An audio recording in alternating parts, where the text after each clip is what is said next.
जय हो। बचपन से हम लालच को लेकर, ग्रीड को लेकर कितनी कहानियाँ सुनते आए, है ना? The greedy dog and the bone, लालची बंदर और लालची बिल्लियाँ, न जाने कैसी कैसी कहानियाँ हम सुनते आए। बड़े होने के बाद भी हमने ढेर सारी कहानियाँ सुनी, और ना सिर्फ कहानियाँ सुनी, समय समय पर हमने जाना, खुद को सिखाया, समझाया कि लालच बुरी बला है। साथ ही साथ हमने उस लालच को ओवरकम करने के लिए, यानी इस लालच से पार पाने के लिए भी कई इंस्पिरेशनल स्टोरी सुनी, ऐसे कई प्रसंग सुने, ऐसे कई हमने जीवन में प्रेरणास्पद व्यक्तित्वों के जीवन कथाएं सुनी, प्रेरक कथाएं सुनी, जिससे कि हम जान पाएँ कि लालच हमें कहीं का नहीं छोड़ता। लालच अक्सर हमारी आंखों पर वो पर्दा डाल देता है जिससे कि हम जीवन को उस रूप में नहीं देख पाते जो उसकी प्रकृति है। यानी हम जीवन को उसके नैसर्गिक रूप में नहीं देख पाते, उसके नेचुरल रूप में नहीं देख पाते, जो एक व्यक्ति की व्यक्तिगत जो उसकी खूबियां हैं उसको नहीं देख पाते। और लालच के इस दलदल में एक बार फंसने के बाद व्यक्ति सब कुछ भूलता चला जाता है। उन सारे किस्से, कहानियों को हम चाहे तो आज भी दोहरा सकते हैं, लेकिन उससे जो मोटिवेशन मिलना है या जो प्रेरणा मिलनी है, क्या वो वाकई हम अपने जीवन में ले पाते हैं? आज हम लालच को एक नए ही रूप में देखें, और इस नए रूप में देखने से पहले, आगे बढ़ने से पहले, हम उत्तराध्ययन सूत्र के 8वें अध्याय काम्पिलय के बारे में सुने। उस अध्याय में हम सब जानते हैं कि कपिल मुनि किस तरह मात्र अपनी प्रेमिका, जिस दासी से उनका प्रेम हो गया था और जिसके साथ गृहस्थी के सपने वो बुनने लगे थे, और उसके कारण उन्होंने अपना मुनित्व, जो बरसों का ज्ञान था, वो भी दांव पर लगा दिया था, और उस दासी के साथ एक सुखद सफल जीवन जीने के लिए मात्र 2 माशा सोना वो चाहते थे। और किस तरह उसका पूरा वर्णन उस उत्तराध्ययन सूत्र के 8वें अध्याय में मिलता है कि किस तरह वो रात्रि में ही चल पड़े थे ताकि उस सेठ के पास सबसे पहले मैं पहुंचूं। और क्योंकि जब व्यक्ति लालच में होता है तो अधीर होता है, उसमें धैर्य नहीं होता, उतावल होती है, और उसी उतावल के चलते वो आधी रात को ही रवाना हो गए थे ताकि उस सेठ के दरवाजे पर वो सबसे पहले पहुंचे। और इसी संदेहास्पद स्थिति में, इसी डाउटफुल कंडीशन में राजा के कर्मचारी उसे पकड़ लेते हैं, और चूंकि कपिल सरल थे, उन्होंने राजा को एज इट इज़ अपनी सारी स्टोरी कह सुनाई। राजा भी सहृदय था। उन्होंने कपिल से कहा, ठीक है, मैं मात्र 2 माशा नहीं, तुम्हें जो चाहिए, जितना चाहिए, तुम जो चाहोगे, मैं वो तुम्हें देने को तैयार हूँ। अब जब ये स्थिति हम सबके सामने हो तो आप सोच सकते हो क्या स्थिति होती है। वही स्थिति कपिल की भी हुई। वो बोला, मुझे सोचने के लिए वक्त चाहिए। अब वो और उसका संसार यानी बाहर का संसार नहीं, उसका अपना इमेजिनरी संसार, कल्पना का संसार, और उस कल्पना के संसार में वो एंट्री लेता है 2 माशा सोने के साथ। और 2 माशा सोने बढ़ते बढ़ते एक घर के साथ कुछ व्यवसाय के लिए धन, उसके बाद गांव से कुछ स्वर्ण मुद्राएं, और ज़्यादा शहर, ऐसा करते करते वो राजा के राज्य तक पहुंच जाता है। और अचानक उसे ख्याल आता है, ये सब पाकर भी क्या कर लूँगा। और उसके भीतर सत्य उजागर होता है। वो जान पाता है कि मेरा लालच मुझे कहाँ से कहाँ ले आया। वो अपने पूरे अतीत पर नज़र डालता है, अपनी वर्तमान स्थिति को देखता है, और उस वर्तमान स्थिति में, उस वर्तमान समय में, उस वर्तमान क्षण में अपने लालच द्वारा निर्मित भविष्य की भी झलक पा लेता है। और उसे सत्य का ज्ञान होता है। वो राजा से जाकर कहता है कि मुझे जो पाना था मैं पा चुका, आपका धन्यवाद कि आप निमित्त बने।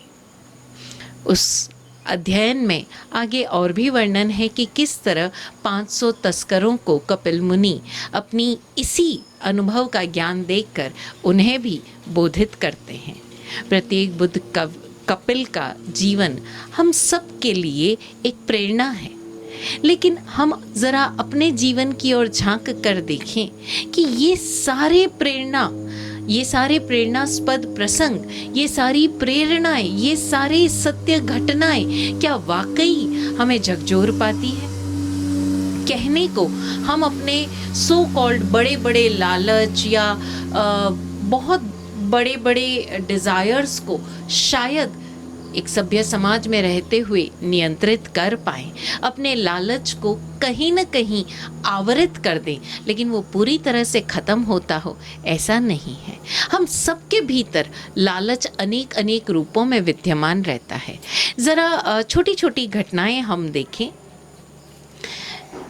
कभी आप किसी होटल के जो सुबह सुबह ब्रेकफास्ट सर्व होता है, जहाँ जो होटल के जिन्होंने रूम्स लिए हैं उन सारे कस्टमर्स के लिए मॉर्निंग ब्रेकफास्ट फ्री होता है ना, बुफे सिस्टम में लगा होता है, फ्री होता है। आप ज़रा सुबह सुबह उस नाश्ते के वक्त के बाद स्थिति जाकर देखिए।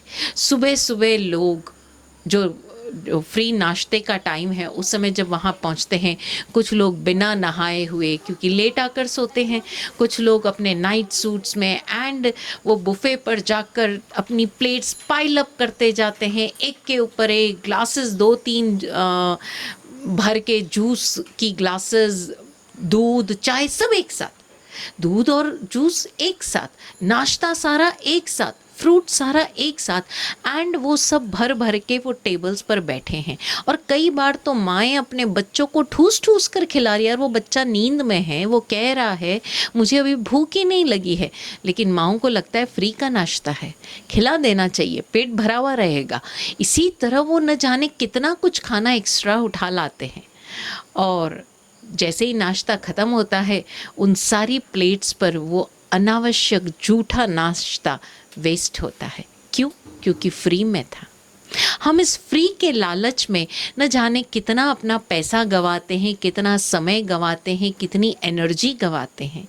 इसी तरह आप शादी पार्टीज़ में देखिए कितना सारा खाना हम वेस्ट करते हैं। खाना खाएं, बढ़िया से बढ़िया डिशेस हैं, आप चाहें जितनी खाएं, लेकिन खाएं तो सही। लेकिन फ्री का लालच हमें न जाने क्या क्या करवा डालता है। अभी दिवाली का समय है, आप सभी जानते हैं, सारे शॉप्स पर सेल लगी है, सारे शॉप्स पर डिस्काउंट है, इवन जो आपके ऑनलाइन शॉपिंग्स है उस पर भी डिस्काउंट है। और उस डिस्काउंट के चलते उस लालच के चलते हम इतना कुछ अनावश्यक इन्वेस्ट कर देते हैं जो हमारी आवश्यकता ही नहीं होती। ये लालच का ये रूप, और हमें लगता है कि हम ये अनावश्यक नहीं करें, ये कभी न कभी काम आएगी। लालच का ये रूप कितना भयंकर हो सकता है ये हम सबको पता है, क्योंकि दिवाली गुजर जाने के बाद जब हमारा बजट गड़बड़ाएगा तब पता चलेगा कि ये लालच था, या उस फ्री के चक्कर में जब हमारे कुछ ऐसे आइटम्स आ जाएंगे जो दिखने में तो हमें बिल्कुल सही लग रहे थे, लेकिन जब हम उन्हें वापरने लगेंगे, काम में लाने लगेंगे, तब वो हमें नुकसान देंगे। और ये केवल इन चीज़ों की बात नहीं है, ये केवल शॉपिंग की बात नहीं है।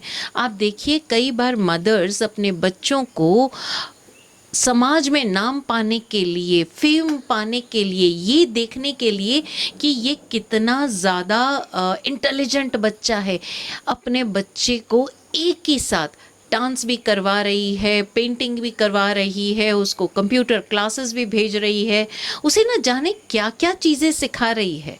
और जब पता चला कि इन सारी चीज़ों के सीखने के चक्कर में हो सकता है कुछ समय के लिए सोशल मीडिया पर वो एप्पल ऑफ द आई बन जाए, लेकिन उसकी योग्यता कहाँ है? वो उस योग्यता को निखारने में कहीं न कहीं भूल कर जाती है और कहीं न कहीं उन्हें ऐसी लाइन में या ऐसे दिशा में धकेल देती है जो उस बच्चे की योग्यता के अनुरूप नहीं था। इसी तरह हम सबके भीतर लालच बैठा हुआ है और यही कारण है कि जब हमारे भीतर लालच है तो हम दूसरों के अंदर भी देखते हैं। एक छोटा सा प्रसंग देखें। एक फादर ने हमको बताया कि महाराज साहब, मेरे बच्चा बैठा था तो उसके हाथ में ना 2 एप्पल्स थे। मैं ऑफिस से घर आया और मैंने उस बच्चे से कहा, अच्छा आपके पास 2 एप्पल्स हैं, एक एप्पल पापा को दे दो।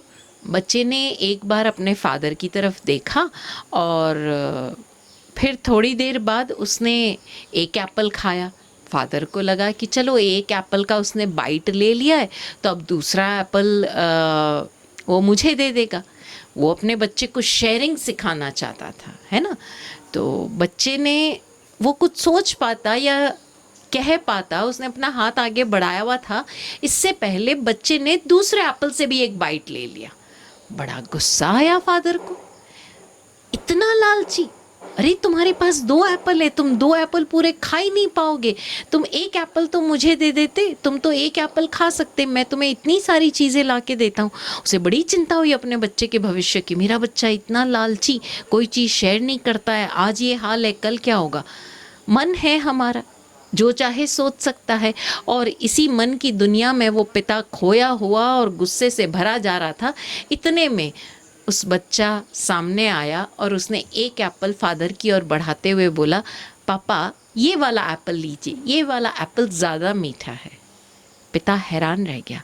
वो बोला, महाराज साहब मैं सोच ही नहीं पाया कि मेरा बच्चा ऐसा भी कर सकता है, और मुझे गिल्ट इस बात का है कि मैंने अपने बच्चे के बारे में ये सोचा कि वो इतना लालची है, वो कुछ शेयर नहीं करना चाहता। ऐसा क्यों हुआ? क्या जवाब दें हम उस फादर को? सच तो ये है कि हमारे भीतर लालच है, इसीलिए हमें एक नन्हे से इनोसेंट बच्चे में भी लालच दिखाई पड़ता है। हमारे लालच की इतने रूप हैं, यहाँ तक कि हम धर्म भी कर रहे हैं तो लालच से कर रहे हैं। पुण्य का लालच, अगले भव में हमें देव योनि मिले इसका लालच, यहाँ तक कि हम किसी साधु को भोजन भी दे रहे हैं या किसी गरीब को भी भोजन दे रहे हैं तो वो भी हम तिथि देखकर देते हैं कि आज शनिवार के दिन भोजन दिया तो इसका फल मुझे कैसे मिलेगा, अमावस्या के दिन दान किया तो इसका फल मुझे कैसे मिलेगा। हर चीज़ में लालच। और पता है ये लालच को क्यों कहा गया बुरा है? क्योंकि ये लालच आपके डायमेंशंस, जो हर एक चीज़ को आप एक नए आयाम से देख सकते थे, आपके भीतर की योग्यताओं को जगा सकते थे, उन सारे ही आयामों को ये लालच छीन लेता है, धुंधला कर देता है। और धीरे धीरे हम अपने इस कैद में, लालच की कैद में इतने ज़्यादा संकीर्ण हो जाते हैं कि हमें अपने आसपास रहने वाले लोगों की सहृदय भावनाएं भी नज़र नहीं आती, क्योंकि हमारे भीतर सहृदयता सूख चुकी है। हमारे भीतर सिर्फ हमें एक चीज़ दिखाई देती है, हमारा फ़ायदा किस में, हमें क्या मिल रहा है, हम ये क्यों करें। यहाँ तक कि पेरेंट्स अगर अपने बच्चों की भी परवरिश कर रहे हैं तो ये लालच कि कल को भविष्य में ये मेरी सेवा करेगा, या कि पेरेंट्स की भी वो प्रणाम कर रहे हैं या उनकी सेवा कर रहे हैं, चलो भाई पेरेंट्स की सेवा करने से हमें कम से कम दुआ तो मिलेगी। हर चीज़ में हम लालच देख रहे हैं और ये अंतहीन लालच हमें कहाँ पहुँचाएगा। तो क्या करें, कैसे निजात पाएं इस लालच से? उत्तर बड़ा सिंपल है। जब जब ये लालच हमें अपनी गिरफ्त में लेने आए, ज़रा उससे पूछो कि ये मिल गया उसके बाद क्या, वो मिल गया उसके बाद क्या। विराट गुरुजी अपने भजन की एक पंक्ति में कहते हैं, इच्छा प्रजनन ना कोई छोर है, फिर क्यों होवूं मैं क्रुद्ध। क्योंकि ये एक इच्छा, ये एक कांक्षा हमें ऐसे पूरे लंबे चौड़े विशियस सर्कल में डाल देती है जिसका कोई छोर नहीं। तो हम क्या करें कि जब वो हमारे द्वार पर दस्तक दे रही हो, मुस्कुरा कर उसे विदा कर दें, बिल्कुल उस बच्चे की तरह निर्दोष बनते हुए कि जो मेरे पास है उसको मैं बांटूं, और उस बांटने में जो सुख मिलेगा वो उस इच्छा के पूरी होने पर भी नहीं मिलेगा। आप स्वयं एक्सपेरिमेंट करें और एक्सपीरियंस करें कि वाकई देने में ज़्यादा सुख है या पाने का लालच ज़्यादा बड़ा है। दोनों में क्या अंतर है ये बताए से समझ नहीं आएगा, ये तो अनुभव करने से ही समझ में आएगा। आप सबको ऐसा अनुभव हो, यही शुभकांक्षा। ओम शांति।